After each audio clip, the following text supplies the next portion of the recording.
함께 보시는 하나님의 말씀 로마서 12장 1절 21절입니다.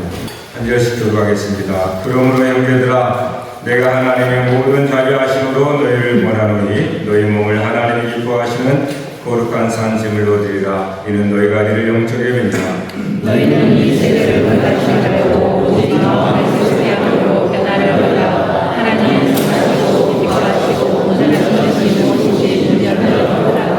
내게 주신 은혜로 말미암아 너희가 사람에게 말하노니 마땅히 생각할 그 이상의 생각을 품지 말고 오직 하나님께서 각 사람에게 나누어 주신 믿음의 분량대로 지혜롭게 생각하라. 우리가 아무리 많은 지체를 가졌으나 모든 지체가 같은 기능을 가진 것이 아니니 이와 같이 우리 많은 사람이 그리스도 안에서 한 몸이 되어 서로 지체가 되었느니라.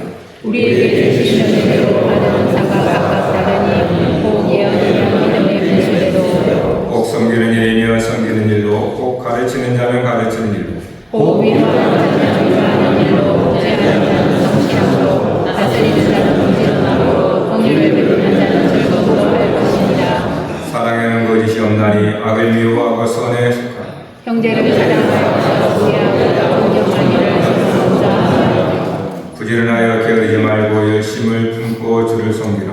소망 일을 좋아하며 하나님을 찾으며 기도에 감사하며 성도들의 쓸 것을 공급하며 손대접하기를 힘쓰라. 너희를 위하는 자를 조속하라.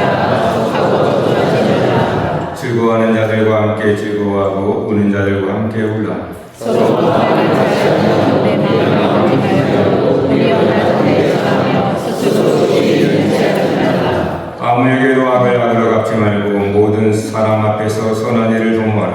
할 수 있는 너희를 사랑과 함께하라. 내 사랑하는 자들아 너희가 친히 원수를 갚지 말고 하나님의 진노하심에 맡기라. 기록되었으되 원수가 없는 것이 내게 있으니 내가 갚으리라고 주께서 말씀하십니다. 내 원수가 너희를 녹이고 마음으로 마시게 하라. 그리하므로 내가 값을 그리에 내놓았습니다. 같이 악에게 지지 말고 아멘. 할렐루야. 하나님의 뜻대로 사는 우리 오늘 말씀을 통해서 여러분 안에 하나님의 생명에 더 풍성함이 있기를 간절히 소원합니다. 여러분 하나님의 나라가 하나님의 소원이고 하나님의 성경을 통하여서 그 나라를 가르쳐 주고 있죠. 그래서 하나님의 나라 하면 분위기가 어떻습니까? 성경에서 말하는 하나님의 나라는 평안입니다. 평안. 평화, 평안. 그게 하나님의 나라예요.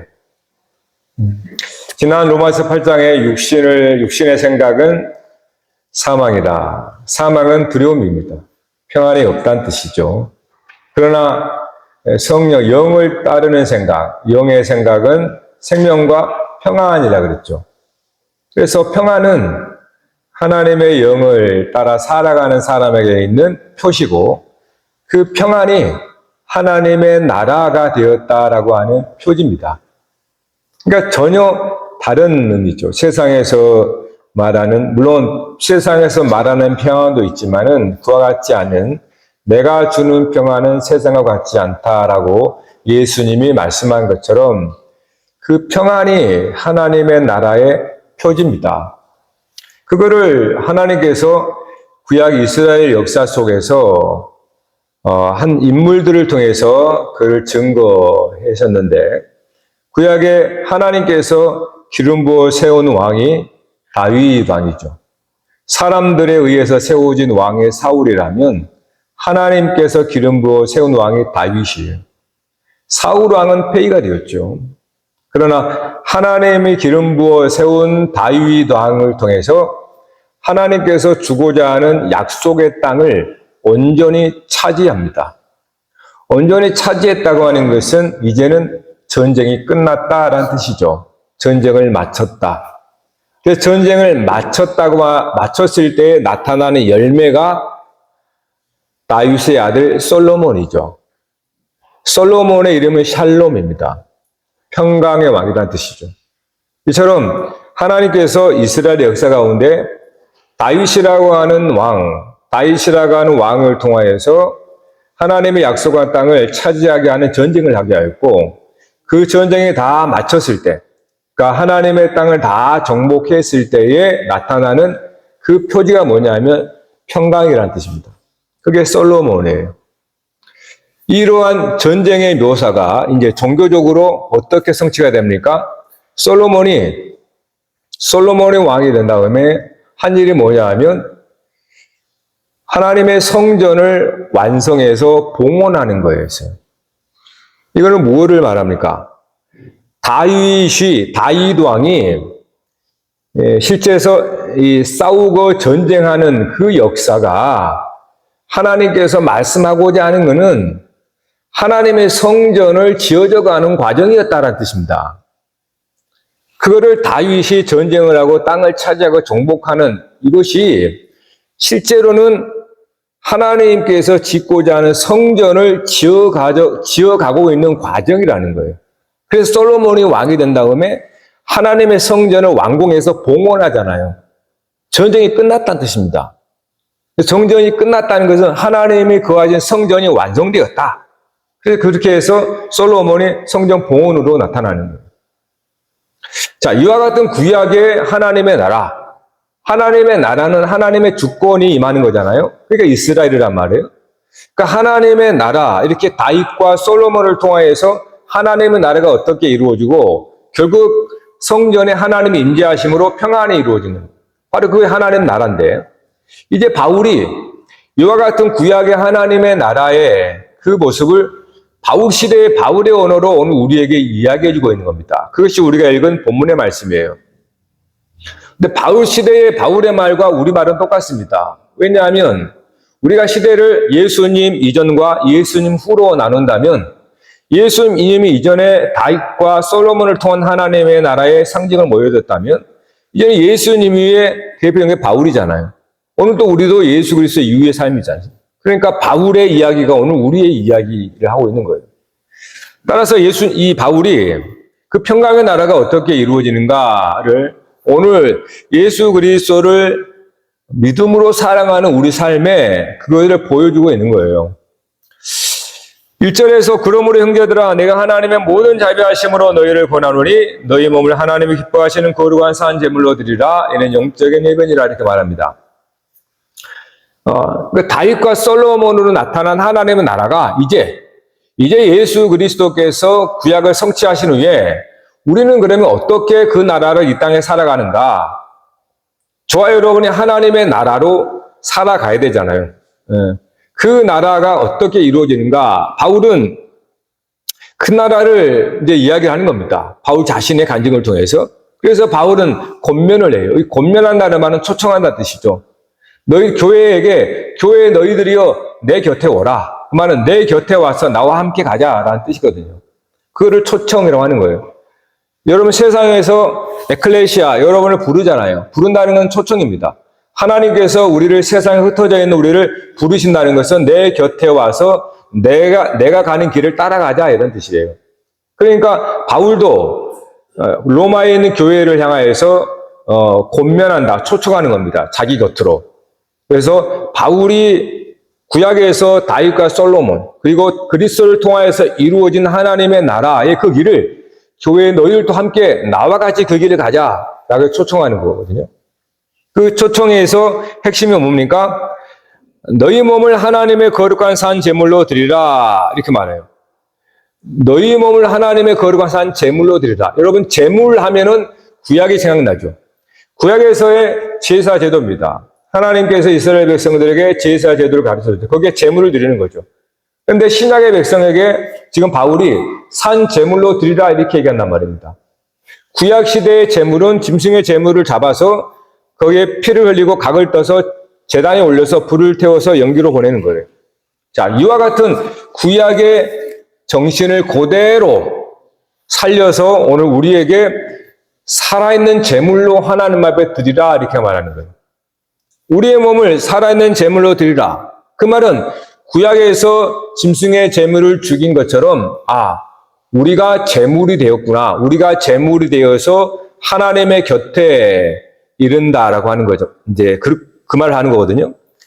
여기에 근거가 어디에 있습니까? 그리스도께 있죠. 구약의 모든 짐승의 제물들을 잡아서 제사를 드리는 그 제사 의식이 오직 예수 그리스도의 십자가에 달려 죽으심, 그 십자가의 속죄 제물 대심으로 단번에 구약의 모든 제사가 성취가 된 거잖아요. 따라서 오늘 바울은 그리스도 안에서 성취된 구약의 그 모든 역사를 근거로 하여서 너희들도 산 제물로 하나님 앞에 드리라 그 말입니다. 그러니까 오늘 우리가 지금 뭐 제단을 쌓아놓고 올라간다는 뜻이 아니고 그리스도께서 단번에 구약의 제물의 모든 것을 성취했기 때문에 그리스도 예수 안에 있는 저와 여러분은 어떤 상태냐 하면 제물이 되어서 하나님 앞에 바쳐진 상태란 뜻이에요. 그게 우리가 예수 그리스도 안에 있던 상태입니다. 네? 우리가 예수 그리스도를 믿음으로 그 안에 있는 상태는 구약에서처럼 우리의 육신의 제물이 하나님 앞에 다 제물로 바쳐진 상태란 말이에요. 그래서 이제는 육신이 하나님에 바쳐져서 죽어서 제물로 태워버렸으니까 육신의 생각을 할 수가 없는 거예요. 그리스도 예수 안에 있는 사람은 그 육신이 제물로 바쳐져서 죽어버렸으니까 그리스도 예수 안에 있는 사람은 육신의 생각을 따르지 않고 영을 따라 사는 거예요. 그래서 예수 그리스도 안에 있는 사람들은 육신을 따라 살지 않고 영을 따라 살기 때문에 하나님의 나라가 되고 하나님의 생명이 있는 거예요. 그게 오늘 저와 여러분의 상태입니다. 그리스도 예수 안에 있으므로 우리는 우리의 이전에 육신대로 살던 나의 이 육체의 감각을 따라 살던 이것이 그리스도와 함께 십자가에 제물로 바쳐져 버렸단 말이에요. 그러므로 이제는 나는 육신을 따르는 근거가 없어져 버렸으니까 이제는 우리 안에 영혼, 성령, 영을 따라서 살아가게 된다는 뜻이에요. 그게 오늘 우리들의 현 주소라는 겁니다. 이거 헷갈리면 안 된다는 거예요. 그래서 바울이 지금 그러한 구약의 모든 것을 잡아서 제물로 다 포함시켜서 우리에게 산 제물로 드렸다. 그러므로 이제 어떻게 살라는 거냐? 2절에 이렇게 말해요. 너는 이 세대를 본받지 말고 이 세대는 당연히 세상의 육신을 따라 삶은 사람들의 마음, 사람들이 마음들, 생각들이 만들어낸 세상이에요. 이제는 그러한 세상과 너가 합하지 말라는 거예요. 그런 세상의 모양과 너도 같은 모양이 되지 말라는 거예요. 본받지 말라는 뜻이. 그래서 오직 마음을 새롭게 함으로 변화를 받아 하나님의 선하시고 기뻐하는 자들이 분별하라. 즉 마음을 새롭게 하며 변화받아. 이것이 육신의 재물을 하나님 앞에 바쳐진 산 재물의 마음이에요. 육신을 따르는 생각이 없어져 버렸으니까 이제는 새롭게 된 변화된 마음, 새롭게 변화된 마음, 이것이 성령의 마음, 그 영의 마음을 따라 살아가는 겁니다. 그래서 그는 하나님의 선하시고 기뻐하시고 온전하신 뜻이 무엇인지 시험하라 이렇게 말하는 거예요. 이 분별이라는 말은 시험하라는 뜻입니다. 원래 시험한다라는 뭡니까? 입증해봐라는 뜻이거든요. 시험은 나쁜 게 아니잖아요. 시험은 네가 옳은지 틀린지를 분별하는 겁니다. 이게 시험이에요. 예수님께 마귀가 시험을 했잖아요. 그 시험 자체가 나쁜 게 아닙니다. 그 시험을 통해서 우리는 예수님이 무엇을 하나님 편에 있구나, 하나님의 뜻이 무엇인지를 분별하게 해줬잖아요. 그러니까 오늘 저와 여러분의 삶은 인생은 모두 시험인데 그 시험 자체가 나쁜 게 아니고 내가 거기서 육신을 따른 생각으로 내가 가는가 아니면 영을 따른 생각으로 갈 건가, 이 두 사이의 시험을 보는 거예요. 이 시험에서 내가 성령을 따라서 이거를 택하면 하나님의 뜻을 이루어가는 거고, 내가 나 육체의 감각을 따라서 세상의 뜻을 쫓아서 택하면 나는 이 길이 가는 거예요. 이게 시험이에요. 그러니까 우리는 매 순간 시험을 받습니다. 매 순간. 그 시험은 분별하기 위한 시험이에요. 내가 정말로 내가 육신을 따른 생각을 내가 하고 그렇게 살아가고 있는가? 아니면은 여기에서 내가 성령을 따라 살 것인가? 육신을 따르면 사망이고 두려움과 불안이고 영을 따르면 생명과 평강이라는 거예요. 하나님의 나라라는 거예요. 이리 가면은 세상 나라고 여리 가면 하나님의 나라라는 뜻이, 그게 시험입니다. 우리에게 주어진. 그래서 그리스도 안에서 새롭게 변화된 마음을 가진 성도는 이 세상에서 당연히 사람의 일과 하나님의 일을 분별하게 됩니다. 오늘 저와 여러분이 일을 합니다. 그런데 이 일에는 두 가지가 있겠죠. 내가 같은 일을 하더라도 사람을 위한 일이 있고 하나님의 일이 있습니다. 그 사이에서 우리는 시험을 받고 있는 거란 말이에요. 그래서 하나님의 뜻을, 하나님의 마음, 하나님의 그 나라를 위하는 길은 결국 영을 따라 사는 길이다. 그렇게 바울이 말씀하는 거예요. 그러니까 우리는 그리스도 안에 있다는 것은 우리의 마음이 변화된 새로운 마음이라는 거예요. 이 마음, 새롭게 변화된 마음, 이것을 성령의 마음이고 그리스도의 마음이고 하나님의 마음이라 이렇게 말씀을 하는 겁니다. 그래서 바울은 이렇게 새롭게 변화된 마음으로 살아라. 그럼 어떻게? 이렇게 새롭게 변화된 마음을 가진 그 성도는 실제 삶에서 어떠한 모습, 어떠한 표지로 나타나는가? 그것이 앞서 말씀드린 하나님의 나라로 나타나는데 그 하나님의 나라의 표지가 뭐냐 하면 평강입니다. 평강. 하나님의 나라의 표지가 평강이에요. 그래서 우리가 3절에서 21절까지 쭉 읽었잖아요. 그 이후의 모습들은 평화의 모습이에요. 어떻게 새롭게 변화된 마음을 가진 영을 따라가 살아가는 성도들의 삶은 실제 어떻게 나타나는가? 그것이 화목함, 평안함으로 이렇게 나타난다는 것을 말씀하고 있는 겁니다. 이를 위해서 3절부터 이 10 몇 절까지입니까? 3절부터 우리 13절까지는 이 바울이 그 예를 어떻게 들었냐 하면 몸과 지체의 비유를 합니다. 4절에 우리가 한 몸으로 많은 지체를 가졌으니 모든 지체가 같은 기능을 가진 것이 아니다. 이와 같이 우리 많은 사람이 그리스도 안에서 한 몸이 되어 서로 지체가 되었느냐 이렇게 말해요. 자, 여러분, 우리 몸은 하나님의 말씀을 온전히 담지하고 있기 때문에 우리의 몸의 구성만 이해해도 하나님의 뜻을 이해할 수 있어요.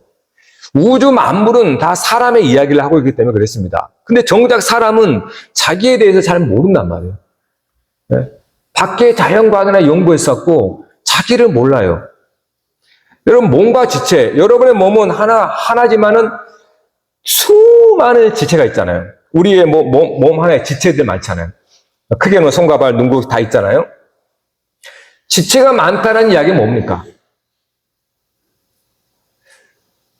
지체가 많다는 건 사람이 많다는 얘기잖아요. 지체가 많으면 당연히 말이 많겠죠. 말이 많고 생각도 다르고, 네? 말이 많으니까 바람 달려 없는 거고, 사람이 많고 지체가 많으면 항상 문제가 있게 되어 있습니다. 그 말이에요. 지체가 많으면 결코 평화가 안 된다는 거예요. 평화롭지가 않을 수 있다는 거예요. 그런데 바울이 뭐라 합니까? 그 많은 지체가 한 몸처럼 움직이지 않냐라는 거예요. 불가능한 게 아니다는 뜻이에요. 한 몸처럼 이루는 비결을 모르기 때문에 사람들이 함께 모이지 않고 흩어져 버리는 거예요. 만나면 싸우니까. 그러니까 몸과 지체가 많다는 걸 평강이 어떻게 이루어지는가를 말해주는 거예요. 오늘 여러분은 그 비밀을 다 알고 있어요. 우리는 한 몸처럼 움직이잖아요. 그러니까 내 몸에 어떻게 평강이 이루어지는지 다 알고 있는데 우리는 그걸 몰라요. 궁금해한단 말이에요. 여러분 이건 어려운 게 아닙니다. 팔이 내 발 보고 욕하면 되겠어요? 그러면 한 몸처럼 움직입니까? 야, 열이 가자 다 하는데 발이 난 안 갈래. 저쪽으로 가면은 그거를 병자라고 그러는 거예요. 그러니까 지체가 많으면 분열이 일어나고 갈등과 반목과 전쟁과 다툼이 일어난다는 이야기입니다. 그게 우리 몸이라는 거예요. 그래서 우리가 복음서의 병자라고 하는 사람은 다 그렇게 지체적인 문제입니다.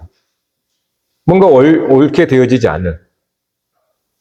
그러니까 당연히 교회는 지체들이 많으니까 말도 많고 탈도 많은 것은 당연한 겁니다, 여러분.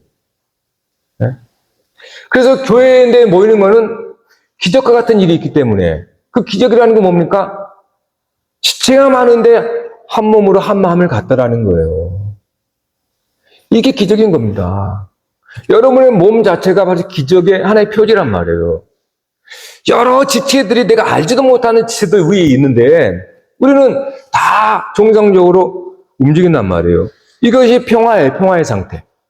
내 안에 평화란 말이에요. 어느 누군가가 치켜 올라오면 평화가 깨져버리는 거죠. 네. 그게 우리 사람 안에 있는 하나님의 나라의 질서를 말해주는 거예요. 그게 교회입니다. 그래서 교회를 그리스도의 머리요 그리스도의 몸이라고 해요. 그리스도의 몸. 그리스도의 몸 안에 지체들이 많이 있습니다. 근데 그리스도가 한 몸처럼 움직일 때 우리는 건강하다. 성령 충만하다 이 말하는 거예요. 그러면 항상 우리는 지체로서의 그러한 분열, 갈등, 반목, 이간 이런 것 다 가능성을 갖고 있는 거예요.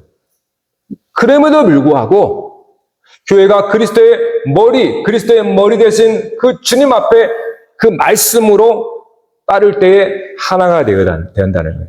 그러니까 여기에 평화의 길이 이제 있다는 겁니다. 그럼 그 길을 바울은 어떻게 이야기하는가? 로마 교회. 사람이 많으면 당연히 바람 잘 날 없는데 그러한 많은 사람들이 어떻게 평화로울 수 있는가?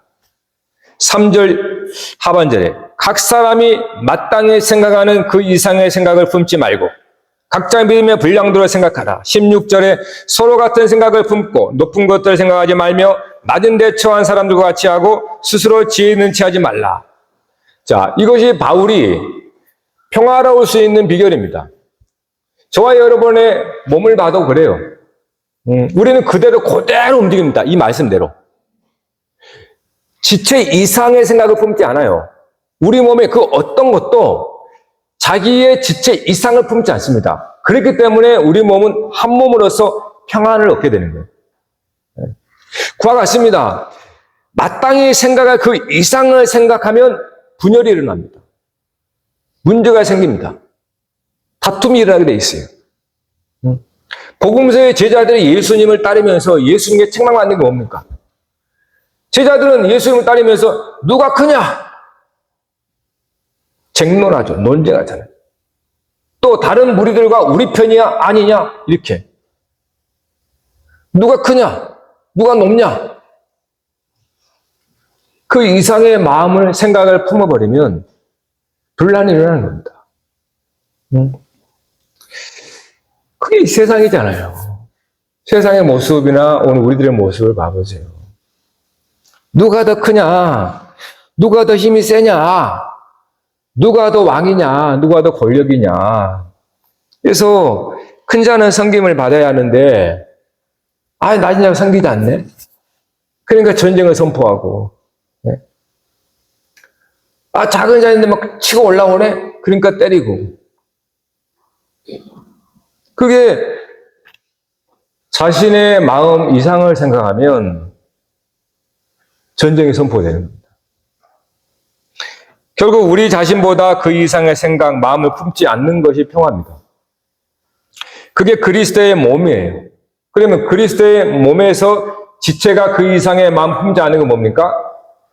몸 이상의 생각을 하지 말라는 거죠.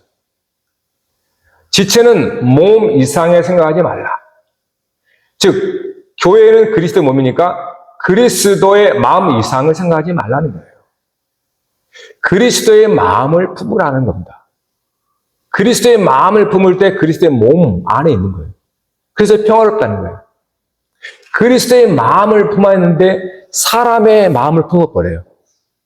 하나님의 마음을 품어야 되는데 사람의 일을 생각해버려요.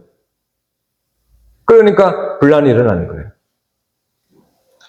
그 이상의 마음을 품지 말라는 거예요. 그러면 몸에 문제가 생기고 심각한 어려움을 겪게 됩니다. 그래서 바울은 빌립보서에서 그리스도 안에 무슨 권면이나 사랑의 무슨 위로나 성령의 무슨 교제나 궁일이나 자비가 있거든 마음을 같이하여 같은 사랑을 가지고 뜻을 합하여 한 마음을 품어 아무 일든지 다툼이나 허용으로 하지 말고 오직 겸손한 마음으로 각각 자기보다 남을 더 낫게 여기고 각각 자기 일을 돌볼 뿐더러 또한 각각 다른 사람들의 일을 돌보아 나의 기쁨을 충만하게 하라. 이렇게 빌립보 교회 성도들에게 바울이 이렇게 한 마음과 평안한 하나님의 나라를 이루어라 라고 말하면서 그 근거를 이하의 말씀에서 합니다. 너희 안에 이 마음을 품으라.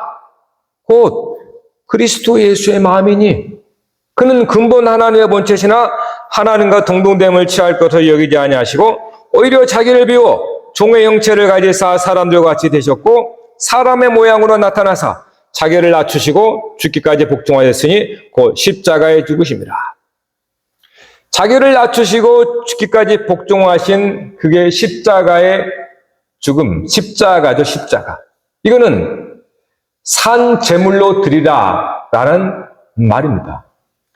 산 제물은 죽음이니까 산 제물로 바쳐진 그거를 이제는 그리스도의 십자가에 연합하라는 뜻이에요. 그러니까 십자가를 지라라는 것은 너 산 제물이 되어 하나님께 바치지라 그 말이에요. 그러면 그 안에서 평화를 얻게 될 거야 이 말입니다. 그래서 오늘 말씀 18절에 뭐라고 그래요? 할 수 있거든 너희로서는 모든 사람과 더불어 화목하라 이렇게 말합니다. 예. 결국 바울이 말하고자 하는 하나님의 나라는 샬롬의 나라요. 평강의 나라인데 그거를 구약에서는 다윗과 솔로몬을 통해서 이루셨단 말이에요. 이제는 그리스도를 통하여서 그 나라가 어떻게 오늘 각자의 삶 가운데 이루어지는가? 산 제물로 하나님께 드리듯이 자기 십자가를 지는 그 속에 하나님의 나라, 평강이 이루어진다는 것입니다. 그러면 자기 십자가를 진다는 것은 너의 마음을 그리스도의 마음 이상으로 품지 말라는 거예요. 나의 생각을 그리스도의 마음 이상으로 생각하지 말라는 거예요. 그러면 분란이 생기게 되어 있습니다. 어려움을 겪게 된다는 거예요. 그래서 14절부터 모든 사람과 더불어 화목하라 말하면서 모든 사람에 결코 포함시키고 싶지 않은 누가 나옵니까? 원수가 나오는 거예요. 박해하는 자를 축복하고 저주하지 말라. 아무에게나 악을 악으로 갚지 말고 원수를 갚지 말라고. 오히려 원수가 줄이거든 먹이고 목마르거든 마시게 하라. 악에게 지지 말고 손으로 악을 내게라. 모든 사람과 더불어 화목하는 것. 이것이 하나님이 저와 여러분에게 부르신 이유입니다. 그러므로 우리는 내 개인 때문에 신앙생활하는 것도 맞지만 궁극적으로는 여러분 개인 때문이 아니라 세계, 이 지구를 위해서 신앙생활하는 거예요. 다 혼자 물론 내 개인의 평안에 영향을 주겠지만 그러나 우리의 눈은 내 자신을 넘어서 내 이웃과 세계에 있는 거예요. 세계가 지금 얼마나 불안합니까? 전쟁과 기근, 지금 저쪽에서 누가 크냐 싸움이죠. 힘 있는 자는 뭔 전쟁을 선포하고 또 이런 세계란 말이에요. 이런 세계에 교회가 평화를 선포하는 거죠. 평안하게 하라. 이것이 예수님이 이 땅에 오신 이유입니다. 교회가 되어진 이유란 말이에요. 할 수 있거든 모든 사람과 더불어 화목하라는 겁니다. 이거는 그리스도의 마음으로만 되어집니다. 그리스도의 마음에 사람의 마음으로는 결단코 화목이 될 수 없습니다. 육신의 생각이라는 것은 여러분 여기에 있는 여러분이 몇 안 되지만 우리가 딱 쓰면 키가 다 다릅니다. 육체를 따라오면은 키 큰 자 있고 작은 자가 있습니다. 네. 외모가 다 달라요. 그들의 재능도 달라요. 육체를 따라오면은 결코 하나가 없기 때문에 모두가 다 심각한 어려움을 서로 다투게 됩니다. 누가 달랐니? 네가 달랐니? 이게 육신을 따르는 생각이에요. 그러면 이 세상에 육신을 따르는 그 생각 속에는 항상 그러한 분열과 반목이 따라오게 돼 있습니다. 차별이 따라오게 돼 있다 이 말이에요. 오직 이 육신대로가 아닌 하나님의 영을 따라 살 때 하나님의 영 안에서는 모든 게 하나입니다. 하나님 안에서. 그거는 차별이 없죠. 하나님의 영은 다 같은 영이니까. 하나님의 성령을 따르니까. 근데 성령을 따르지 않고 내 육신대로 생각하는 거예요. 그러니까 모든 사람이 천차만별인 겁니다. 그러니까 거기에 너는 왜 작니, 너는 왜 크니, 가졌니, 안 가졌니, 이런 일이 벌어지는 거예요.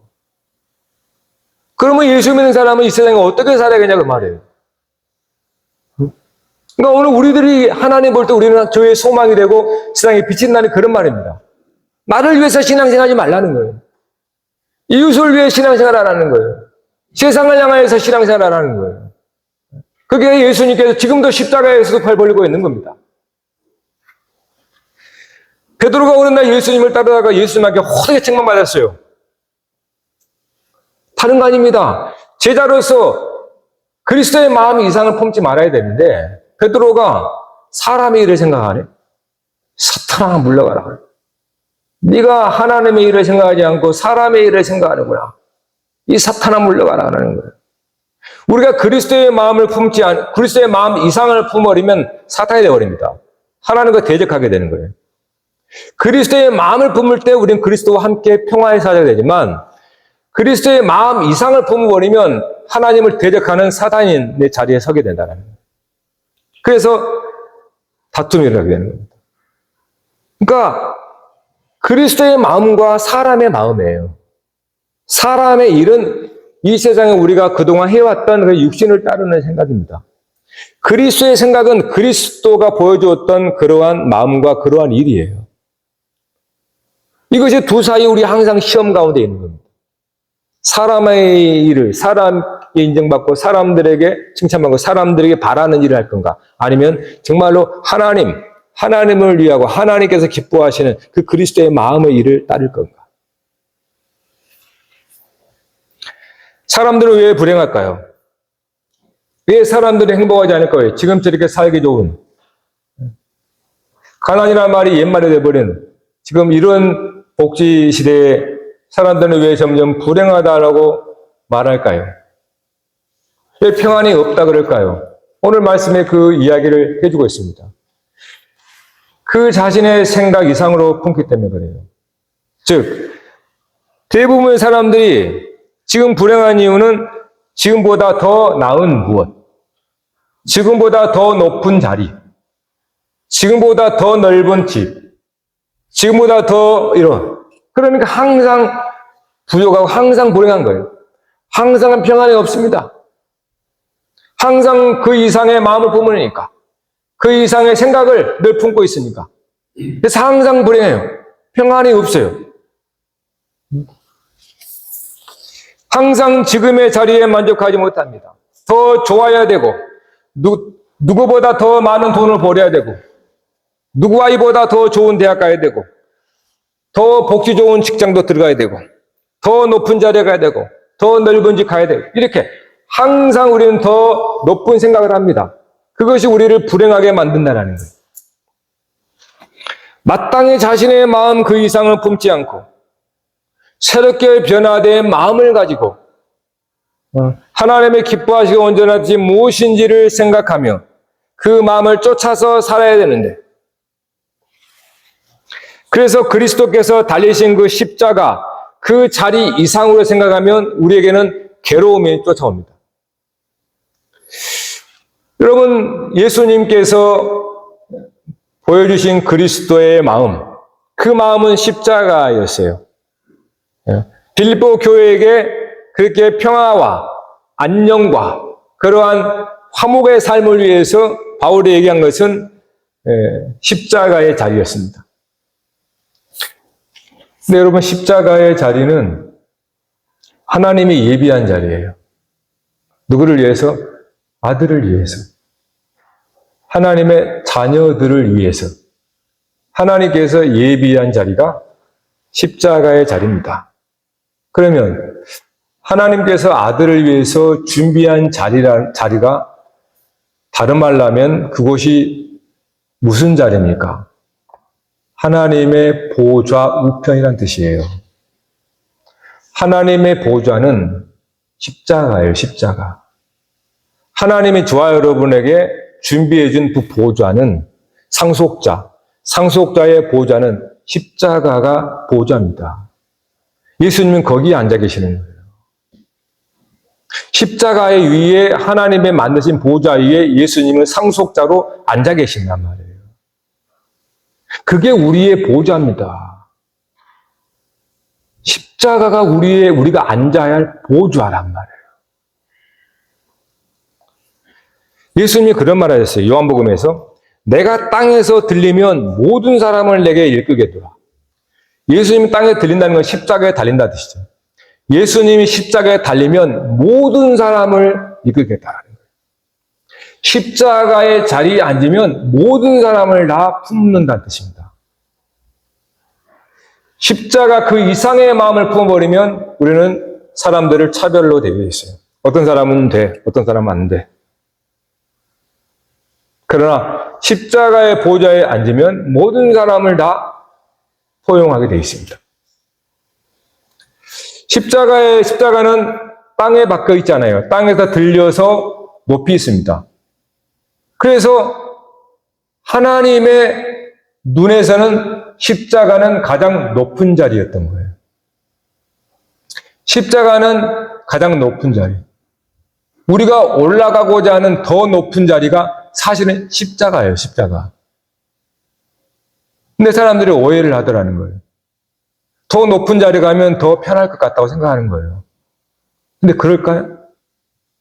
더 높은 자리에 가면 더 많은 책임과 더 많은 희생이 요구됩니다. 그게 십자가예요. 그 십자가의 자리는 사실 사람들이 바라는 더 높은 자리가 맞아요. 근데 우리가 생각하는 그러한 높은 자리가 아니에요. 자기의 죽음이 희생이 되어야만 앉을 수 있는 자리가 십자가의 자리예요. 그런데 거기서 우리는 차별 없이 많은 사람들을 아우르게 되는 거예요.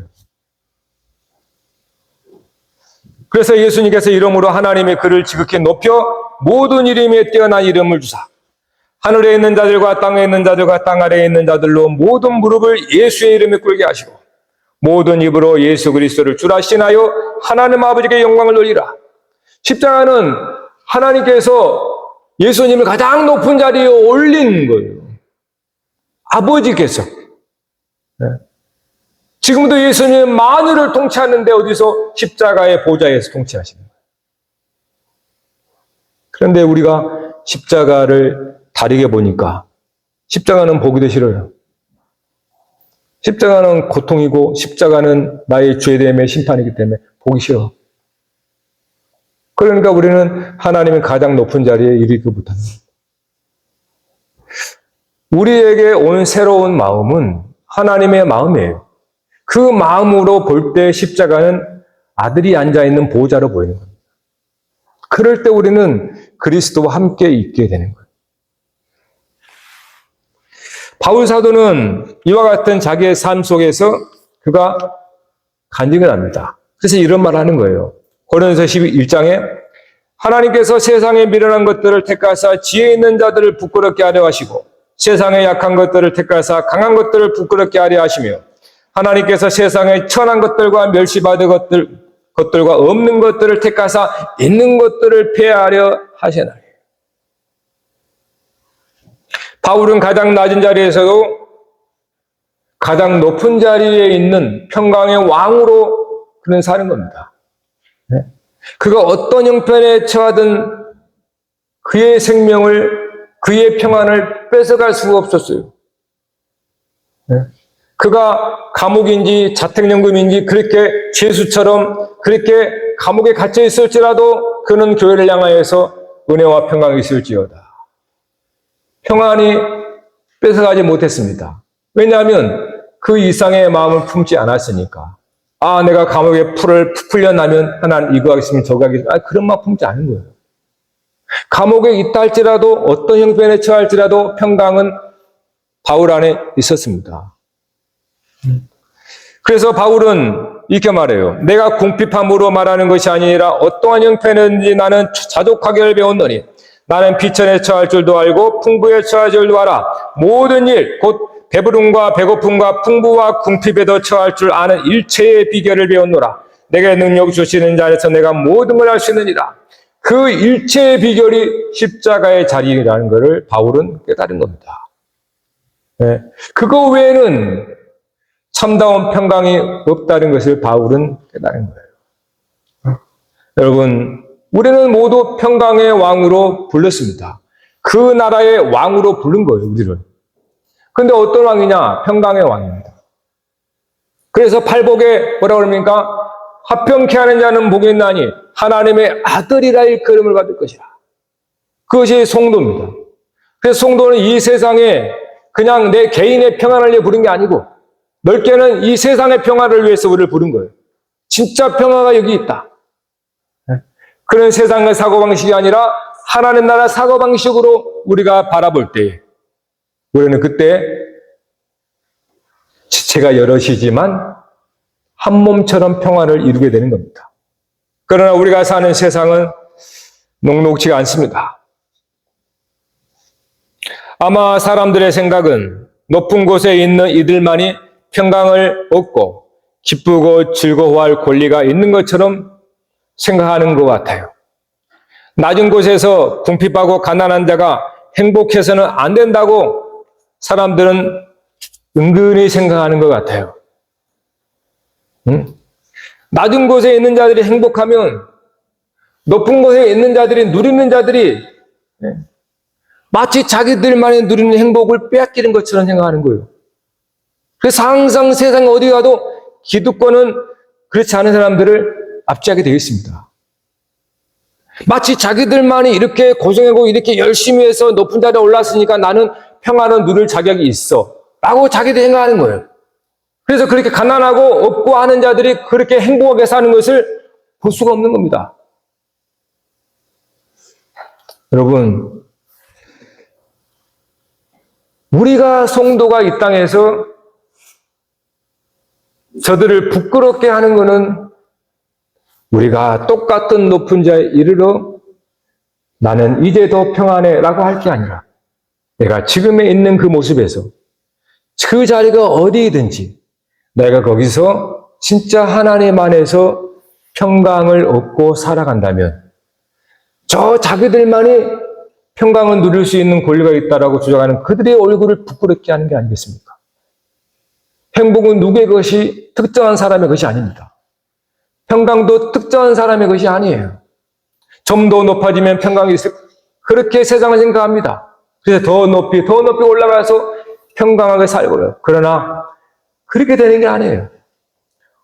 바울이 비천하고 정말로 그렇게 뭐라고 그럽니까? 약하고 멸시받고 없는 것들을 택하여서 지혜로운 자를 부끄럽게 하는 것은 우리들이 이러한 나의 형편과 사정에 상관없이 하나님이 나와 함께함으로 하늘의 놀라운 평강을 살더라는 거예요. 이러한 세상은 없고 부족하고 약하면 늘 불행하다고 생각하는 거예요. 또 그것이 맞다고 생각하는 거예요, 세상은. 그래서 너 지금 이렇게 살 때 아니야. 네가 불행한 건 당연한 거야. 이렇게 말하는 거예요, 자꾸. 그것이 우리에게 평강을 주는 게 아닙니다. 여러분, 정말로 그리스도께서 우리에게 주는 평강은 그리스도의 자리입니다. 내가 무엇을 하든 어떤 것은 상관이 없습니다. 그거는 일시적인 것뿐이에요. 우리가 그리스도의 마음 이상을 품으면 안 돼요. 항상 그리스도의 마음 안에서 거하는 겁니다. 내가 무슨 일을 하든 상관이 없습니다. 어디에 있든 뭔 일을 하든 거기서 그리스도의 마음 안에서 살아가나요? 사람의 일을 생각하고 사람의 마음을 품어버리면 그게 어떤 자리라도 불행합니다. 낮으면 낮을수록 불행하고 높으면 높을수록 불행해요. 왜요? 그러한 상황들은 우리에게 궁극적인 평강을 주는 게 아니기 때문에 그렇습니다.